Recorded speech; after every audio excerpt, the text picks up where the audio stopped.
नमस्कार, स्वागत है आप सभी का। एडेड जूनियर शिक्षक भर्ती में आगे की प्रोसेस बढ़वाने के लिए एकजुट होने का समय है। कोर्ट की जो भी प्रक्रिया है, जो भी सुनवाई है वो चलेगी, आगे भी चलेगी। केस डिसमिस भी होंगे, डिस्पोज्ड ऑफ भी होंगे। लेकिन भर्ती प्रक्रिया में जब कोई स्टे वर्तमान में नहीं है, भर्ती प्रोसेस पर, ज्वाइनिंग लेटर वितरण पर तो है, पूर्णिमा शर्मा वाले केस पर, और उसमें अभी तक विभाग के द्वारा, अधिकारियों के द्वारा स्टे वैकेशन तक फाइल नहीं किया गया है।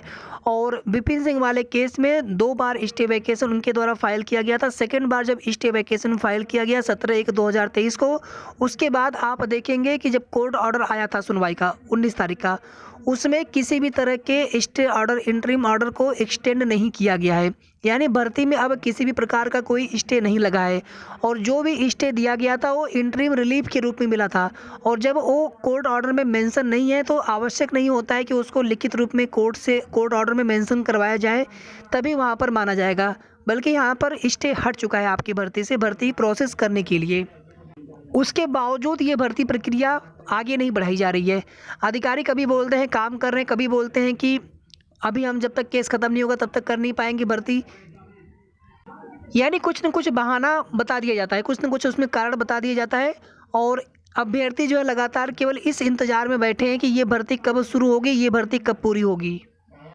लगभग हर भर्ती में कोई न कोई कोर्ट केस होता है, भर्ती पूरी भी हो जाती है, ज्वाइनिंग भी हो जाती है, लोग ड्यूटी भी कर रहे हैं और कोर्ट केसेस चलते रहते हैं। भर्ती पूरी करा ली जाती है कोर्ट केस के अधीन रखते हुए। इसी तरह से यहाँ पर भी कोर्ट केस है। कोर्ट केस कोई नई बात नहीं है, तो ये तो केवल एक बहाना है कि कोर्ट केस खत्म होगा उसके बाद हम भर्ती करेंगे। उसके बाद क्या गारंटी है कि आप तुरंत भर्ती कर देंगे। और अभी जो डेट लगी है 9 फरवरी को सभी कनेक्टेड मैटर्स के साथ में, क्या गारंटी है कि उस दिन केस फाइनल डिस्पोज्ड ऑफ हो जाएगा। फाइनल हियरिंग के लिए बोला गया है, ना कि फाइनल डेट वही लगी है। उसके बाद फिर पता नहीं कौन सी डेट लगेगी। तो ऐसे साथियों कब तक इंतज़ार किया जाएगा। और यहाँ पर देखिए थर्ड पार्टी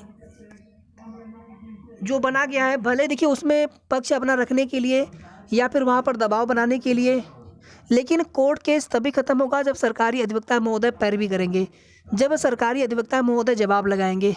जब उनके द्वारा स्टे वैकेशन फाइल किया गया तो स्टे हटा, तो उनकी ही पैरवी, उनके द्वारा ही सुनवाई कराने पर केस खत्म होगा। थर्ड पार्टी केवल वहाँ पर अपना पक्ष रखने के लिए है।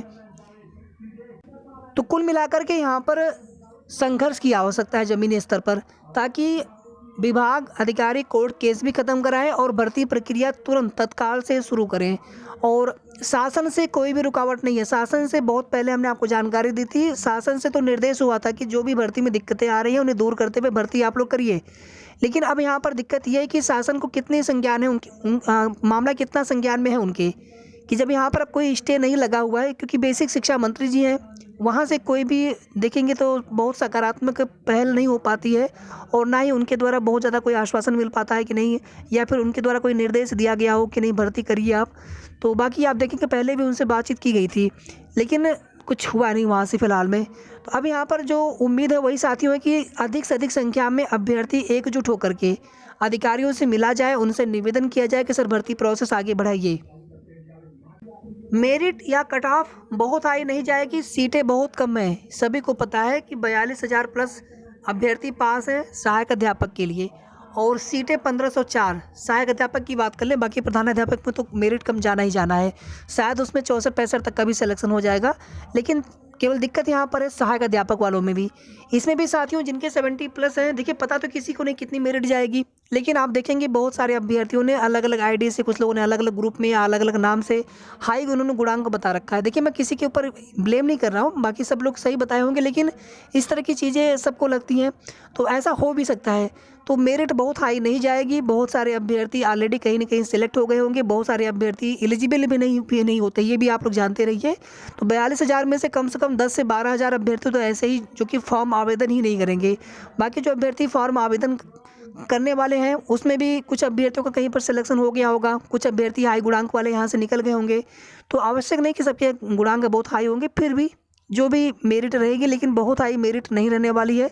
तो बस यहाँ पर आवश्यकता है मिल करके एक साथ सबको आ करके प्रयास करने की, संघर्ष करने की। केवल हम सोचेंगे कि हम इम्प्लीमेंट के थ्रू थर्ड पार्टी बन गए तो उससे काम हो जाएगा, नहीं। उसमें भैया केवल आप अपना पक्ष रख सकते हैं। केस खारिज तो सरकारी अधिवक्ता को, अधिकारियों को ही कराना है, वही करा सकते हैं। और दूसरी चीज़ है कि थर्ड पार्टी से भर्ती कहाँ पूरी होने वाली है, वो तो केवल कोर्ट केस की पैरवी करने के लिए कि हम भी अपना पक्ष रखें, हमें भी जानकारी मिले कि वहाँ पर हो क्या रहा है। तो यहाँ पर उन सभी साथियों से भी निवेदन है और बाकी हमारे शेष साथियों से भी निवेदन है कि सब लोग एक मंच पर आइए, एक साथ आइए, संगठित होकर के अगर आप लोग प्रयास करेंगे तभी ये भर्ती जल्दी पूरी होगी। नहीं तो फिर ये भर्ती कुछ दिन लटकी है और तो उसके बाद फिर बोलेंगे नए सत्र में करेंगे, और फिर कहीं कुछ ऐसा हुआ कि कोई नया केस बीच में आ गया, फिर उसमें बोलेंगे कि वो केस खत्म होगा तो उसके बाद भर्ती करेंगे। इसी तरह से ये भर्ती न जाने कितना समय और ले लेगी, और ऑलरेडी बहुत समय इस भर्ती में लग चुका है। और हमारा ये निवेदन उन सभी सक्रिय साथियों तक भी पहुँचे, ये भी आप सभी से अनुरोध है, आग्रह है। फिलहाल में वर्तमान में आपकी भर्ती पर कोई भी कार्य नहीं चल रहा है। शेष आगे के जो भी अपडेट होगी आप सभी को समय समय पर सूचना हमारे चैनल के माध्यम से मिलती रहेगी। वीडियो को आप सभी लाइक कर सकते हैं, शेयर भी आप सभी कर सकते हैं, और अगर आपने अभी तक चैनल को सब्सक्राइब नहीं किया हो तो ज़रूर सब्सक्राइब कर लें। धन्यवाद।